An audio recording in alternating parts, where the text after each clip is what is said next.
Hi, my name is Elizabeth Storr, and today I will be talking to you about the sport of being an equestrian. What is an equestrian? An equestrian is someone who competes and rides horses. My speech today is dedicated to a good friend of mine who I lost in a car accident a few years ago. Her name was Kelsey, and I've been riding ever since. Who inspired me to keep riding? Another one of my friends who was involved in the car accident, Carson, who lived, was told by a doctor that she would never be able to walk again, let alone ride. And now today, she is in the horse world again, competing and winning. English riding. English riding is a type of riding where you use a smaller saddle, such as this one pictured, to give you more close contact with the horse you are riding so you can feel all of its movements. Western riding includes like barrel racing, trail rides, and things like that. The Western saddle pictured here has a horn so you can hold on to and balance easier. It has larger stirrups to give you more balance. My experience as an equestrian, I've been riding since the age of 3 and I have been ever since. I started competing in horse shows at a very young age, and I've been competing for at least 6 years. Types of riding. This slide is about different kinds of riding, such as barrel racing, rodeos, dressage, show jumping, and different kinds of events. The first one we will be talking about is barrel racing. Barrel racing is a timed and speed event. You need a small horse that has a very fast speed, and that would typically include like a paint or a Mustang or quarter horse or quarter pony. Those are all good-sized horses and breeds that are good for this kind of riding. Show jumping. This is what I competed in most of the time. This is not a timed event, so you do not need to have the fastest horse. But horses commonly used for this also would be quarter horses, thoroughbreds, Mustangs, and other kinds of horses. Dressage. I consider this the ballet of horse riding, because the rider and horse have to be one, and the rider needs to be able to feel all of the horse's movements. So dressage is a very competitive event.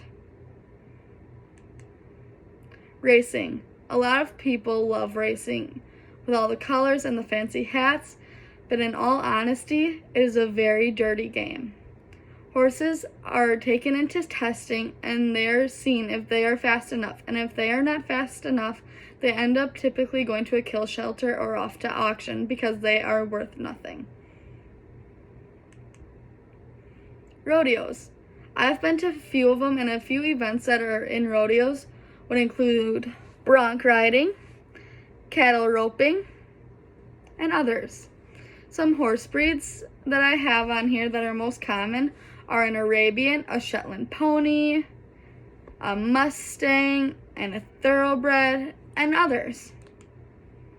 Most common horse colors out there that people have normally seen are paints, bay, chestnut, gray, and palomino. And a fun fact about horse colors, people often refer to gray horses as white horses, but there's actually no such thing as a white horse. They're more of a gray. Practice makes perfect. I used to never believe in this quote, but it is true. You don't just get on a horse and you're like the best rider. It doesn't matter if you have a $20,000 horse or a $200 horse. Practice makes perfect. This sport involves a lot of dedication. You have to be at the barn very early. It involves lots of chores. You have to feed your horses. You got to exercise them. It's not just about riding. It's the bond that the rider and the horse have together. If you fall, you need to get back up. This is very true, and this goes towards all sports. If you get hurt, you gotta get up and go back in. You can't give up because of an injury. I have had multiple concussions from this sport, even with a helmet, and I am still riding today, just not competitively. You do not need money in order to be successful in this world. I've always been told by my own family members that I will never get anywhere with this type of sport because we are not rich. This is not true at all. I had a horse that we rescued from an auction, and I competed and I've won several events with him. Money does not mean anything in this world. Never say never.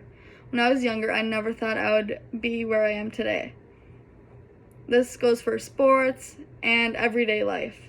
If you say, oh, I don't feel like doing it, you're never going to achieve it. I never thought I would get my own horse, and today I still have one. Follow your dreams. My dream has always been to ride in the Olympics.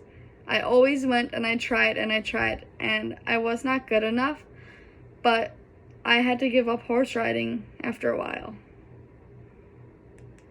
Wrap up. So today in my speech, I've talked to you about multiple things. Different styles of riding, different saddles, different horse breeds, colors, and when I started. I just want to say thank you to Carson Hickson, who has taught me to never give up and fight for what I want.